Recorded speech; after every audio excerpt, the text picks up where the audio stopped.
शुभमन गिल फक्त मैदानावरच बॅटिंग करत नाही तर बोर्डाच्या मीटिंगमध्येही आता फ्रंट फूटवर खेळायला लागलाय.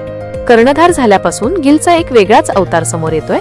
दक्षिण आफ्रिकेविरुद्ध घरच्या मैदानावर झालेला 0-2 असा मानहानिकारक पराभव गिलच्या चांगलाच जिव्हारी लागला आहे.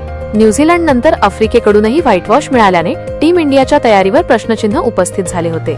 यावर आता गिलने बीसीसीआयला थेट तोडगा सुचवला असून गौतम गंभीरच्या व्यस्त वेळापत्रकावरही मार्ग काढला आहे. सध्या टीम इंडियाला व्हाईट बॉल क्रिकेटमधून थेट रेड बॉल क्रिकेटमध्ये उतरावे लागते, ज्यामुळे तयारीला वेळ मिळत नाही.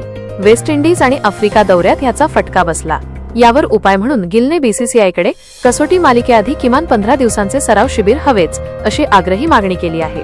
हेड कोच गौतम गंभीर हे वन डे आणि T20 सामन्यांमध्ये व्यस्त असतात, त्यामुळे कसोटीसाठी त्यांना वेळ देता येत नसेल तर VVS लक्ष्मण यांच्याकडे या शिबिराची जबाबदारी द्या असा मास्टर स्ट्रोक गिलने खेळला आहे. गंभीर उपलब्ध नसतील तर लक्ष्मण सरांना पाचारण करा, पण तयारीशी तडजोड नको असा स्पष्ट संदेशच त्याने दिला आहे. बीसीसीआयनेही गिलच्या या आक्रमक भूमिकेचं स्वागत केलंय. रोहित शर्मा नंतर भारताला एका खंबीर नेतृत्वाची गरज होती आणि गिल आता सिलेक्टर्स समोर स्वतःचे विजन स्पष्टपणे मांडत आहे. वर्ल्ड टेस्ट चॅम्पियनशिपच्या पॉइंट्स टेबलमध्ये भारत सध्या 6व्या क्रमांकावर फेकला गेला आहे. त्यामुळे ऑगस्ट 2026 मध्ये होणाऱ्या श्रीलंका दौऱ्यासाठी आतापासूनच गिलने ही कंबर कसली आहे.